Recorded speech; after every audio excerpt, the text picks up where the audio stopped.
Hey, how's it going, everybody? It's RC Maxfield here from the Back to 12 podcast. And in today's video, we'll preview Texas Tech at Oklahoma State as Texas Tech looks for their second Big 12 victory of the year. And then we'll also kind of look back and also into the future in terms of what this roster may look like, potentially some of the guys that could come back, and just talk about the reality of college basketball at the later part of the video. If you haven't already, be sure to hit that subscribe button. We're well on our way to 2,000 subs here on the channel. And hey, we'll have an update on the giveaway here in just a couple of days. As Lyle has told me, we've got some signatures on that football and we plan to give it away to you guys soon. But let's jump into this as Texas Tech heads up to Stillwater to play the 14-9 Fighting Mike Boykins, aka the Oklahoma State Cowboys. They are 5-5.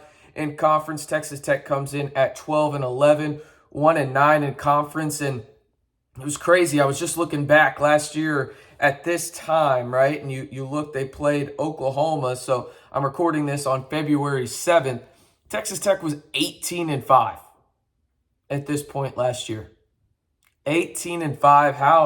How things can turn in just a year. And we'll talk about that a little bit later as well when it comes to this roster, potentially. But you look at what Texas Tech has on the docket right now, and you got to face a guy in Caleb Boone that is living up to his potential as a senior, the 6'9" guy from Texas. He's averaging 12 points, quite a bit of rebounds as well. And him and Sessa, the Memphis transfer, they make a powerful 1-2 punch in the front court for the Cowboys. Really like what they do there. And then they'll be out without Avery Anderson III, who posted on Instagram yesterday that it sounds like he'll be done for the rest of the season due to wrist surgery. But man, Texas Tech has got their hands full. The Cowboys are getting hot right now. They are well on their way to making an NCAA tournament appearance, are the Oklahoma State Cowboys. And you kind of look at what the Cowboys have done recently in conference play. They're heating up. Let's just say that. They started out conference play with the loss to Kansas. Then they beat West Virginia, had a 3-game losing skid, Texas, Kansas State, Baylor, 2 of those games on the road. But they've heated up here in the past few games as they have 5 wins in their last 6, 4 of those in conference. They beat Ole Miss in the SEC Big 12 Challenge, just absolutely dominated them, 82-60. But Texas Tech is going to have to come out and listen, you're going to have to get Boone and Sessa in foul trouble. It's just the truth of the matter. You're going to have to use some of those bigs in this game against Texas Tech, I'm interested to see how much they go small. I still think that is the best lineup for Texas Tech. Really, it comes down to how is Texas Tech going to adjust. And I know that's been a word that has been thrown around not only a lot by me, but a lot of people that cover Texas Tech athletics and people that just watch Texas Tech athletics. There are no adjustments, it seems like. Whatever the game plan is, that's what they roll with, and that's what they roll with for 40 minutes. They don't make an adjustment. At least they haven't done so a lot this year, right? And so I wonder what that adjustment would look like for Texas Tech if things start to go south early, because, again, you've got 2 really good bigs through the Cowboys in Sessa and Boone. They've got some really good guard play. Obviously, will be without Avery Anderson III, an all Big 12 preseason player, but still, the line isn't out yet, but I bet Oklahoma State is favored by about 7 or 8 points in this game since it's a true road game up in Stillwater. But let me know, what is your biggest beef with Texas Tech men's basketball so far this year?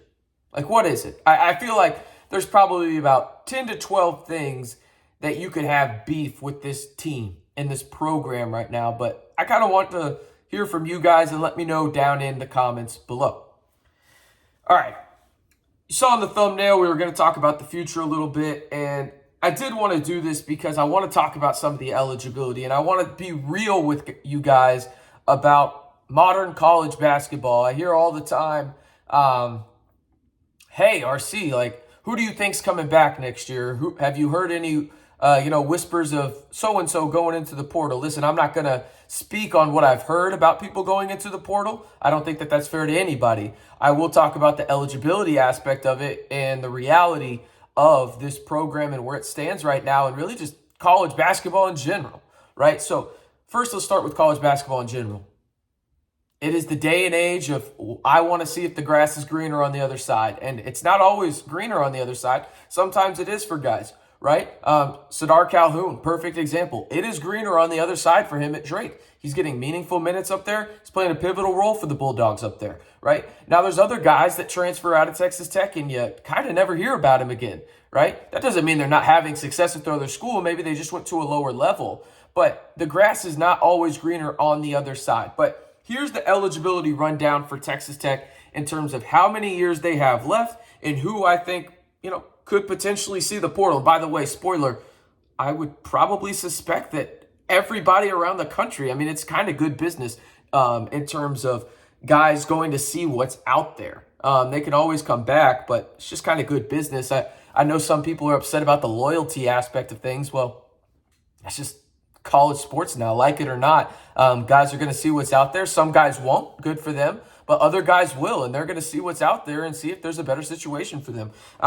Running through the roster real quick, we got Damarian Williams. He has eligibility through 2025. Devion Harmon has one more year of eligibility left after this year. Kerwin Walton has the same as Damarian Williams. He can stay through 2025. Obviously, Lamar Washington is a freshman. He can stay through 2026. Same for Pop Isaacs, right? Then you've got guys like Drew Steffi coming in next year. You got Jason Jackson as well. So, and obviously the transfer from Georgia, who is redshirting currently right now, he will be able to stay until 2026 as well. So then you look and you see Jalen Tyson. He can stay through 2026. KJ Allen has one more year of eligibility left after this season. Robert Jennings, true freshman.